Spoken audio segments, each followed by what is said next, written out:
நீ என்ன தப்பு பண்ண? பசுமை புரட்சி பண்ணாங்க புருஷான்ட்டாங்க. ஏய், பசுமை புரட்சி பண்ணா தமிழக அரசு அவார்டு எல்லாம் தருவாங்க. நீ என்ன அப்படி பசுமை பண்ண? கஞ்சா செடி வளர்த்தங்க. இந்த நாதாரி நாய பச்சையா இருக்கிறதெல்லாம் பசுமையாடா? அதான்டா நாட்டையே கெடுத்து குட்டிச்சவராக்குனது. ஏய், நீங்க என்ன பண்ண? கள்ளச்சாராயம் காய்ச்சனுங்க. இது சகஜம்பா.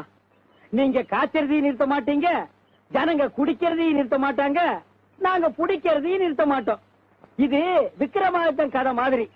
பாக்கெட் சாராயத்தை ஒழிச்சோம்னா அது பந்துக்கு பாயுது, பந்த ஒழிச்சோம்னா மறுபடியும் அது பட்டைக்கு பாயுது, பட்டைய ஒழிச்சோம்னா மறுபடியும் அது பாக்கெட்டுக்கே பாயுது.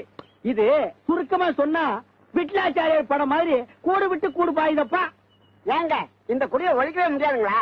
ஏயா ஒழிக்க முடியாது? இத தயார் பண்றதே நாட்டுல 8 கம்பெனி தான் இருக்கு. பெரியவங்களா மனசு பண்ணி ஒரே ஒரு டெலிபோன்ல இத தயார் பண்ணாதீங்கன்னு சொன்னா கேட்பாங்க.